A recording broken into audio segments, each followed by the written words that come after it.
Hello बच्चों, चलिए प्रश्न को देखते हैं। प्रश्न है, निम्न द्विघात बहुपदों के शून्य ज्ञात कीजिए और शून्यकों तथा गुणांकों के बीच के संबंध की सत्यता की जांच कीजिए। बहुपद दिया गया है 6x की घात 2 घटाव 3 घटाव 7x। प्रश्न को हल करने से पहले जो इसकी मुख्य अवधारणा है उस पर विचार करेंगे। तो इस प्रश्न के लिए जो मुख्य अवधारणा है वह हो जाएगी द्विघात बहुपद। तो वे बहुपद जो ax का वर्ग योग bx योग c बराबर, माफ कीजिए यहाँ पर बराबर नहीं आएगा, क्योंकि अगर बराबर 0 रख देते हैं तो यह क्या बन जाती है, द्विघात समीकरण बन जाती है। हमें यहाँ पर बहुपद चाहिए तो बराबर नहीं आएगा के रूप के हों तो वे द्विघात बहुपद कहलाते हैं। अब बहुपद दिया गया है 6x की घात 2 घटाव 3 दिया गया है और घटाव 7x है, तो यहाँ पर लिखेंगे 7x घटाव 3। अब इस बहुपद से तुलना करें तो हमारे पास मान प्राप्त होंगे a बराबर 6, b बराबर ऋणात्मक 7 और c बराबर ऋणात्मक 3। हमें इसके शून्य का ज्ञात करने हैं, अर्थात x का ऐसा मान जो क्या कर दे, इस समीकरण जो यह बहुपद ऐसे 0 के बराबर कर दे। तो इसे क्या करेंगे, हम 0 के बराबर रखेंगे तो हमारे पास x का वह मान आ जाएगा। तो इसे करेंगे 0 के बराबर। अब क्या करेंगे, इसके गुणनखंड निकालेंगे। तो इसके गुणनखंड होंगे 6x का वर्ग घटाव 9x योग 2x घटाव 3 बराबर 0। हमने यहाँ पर 9x और 2x इसलिए लिखा है क्योंकि देखिए गुणनखंड हम इस प्रकार से निकालते हैं। सबसे पहले दोनों का गुणा करेंगे तो हमारे पास कितना आएगा, 18।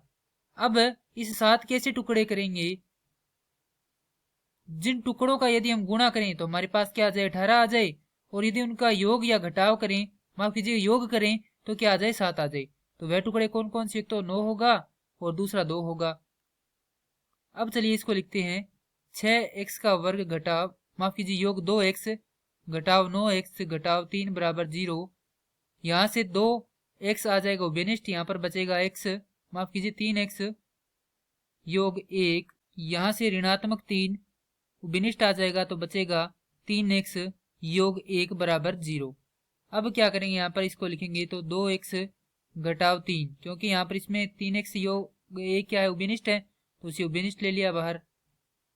अब यह बराबर है 0 के, तो या तो यह पद 0 के बराबर है या यह पद 0 के बराबर। तो यहाँ से देखें तो x बराबर आएगा हमारे पास 3/2 और यहाँ से x बराबर आएगा हमारे पास ऋणात्मक 1/3। तो x के हमारे यहाँ पर जो समीकरण है, माफ कीजिए जो बहुपद है, उसके दो शून्य प्राप्त हो चुके हैं। पहला है 3/2 और दूसरा है ऋणात्मक 1/3। इसे मान लेते हैं अल्फा और इसे मान लेते हैं बीटा।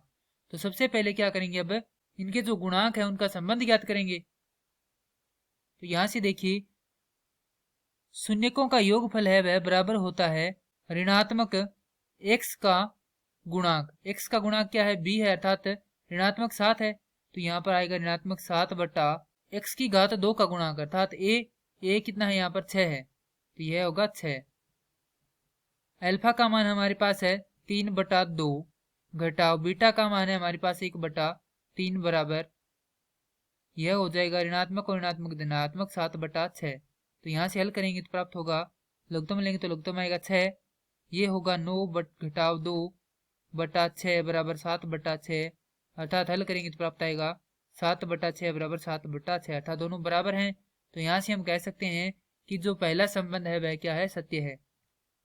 दूसरा संबंध होता है इनमें शून्यकों का गुणनफल बराबर होता है अचर का गुणांक। अचर क्या है, यहाँ पर c है, तो c, माफ कीजिए यहाँ पर c है तो इसका गुणांक कितना है, ऋणात्मक 3 है, तो यहाँ पर ऋणात्मक 3 बटा x की घात 2 का गुणांक, अर्थात a है तो a का मान है 6, तो यहाँ पर लिखेंगे 6। अल्फा का मान है हमारे पास है 3/2 गुणा बीटा का मान है ऋणात्मक 1/3 बराबर, इसको हल करेंगे तो यह होगा ऋणात्मक 1/2, क्योंकि 3 से 6 को काटेंगे तो 2 बार कटेगा। इसी प्रकार यहाँ पे 3 से 3 कट जाएगा, यह बचेगा ऋणात्मक 1/2 बराबर ऋणात्मक 1/2, अर्थात ये दोनों बराबर है। तो यहाँ पर दूसरा संबंध भी क्या है, सत्य है।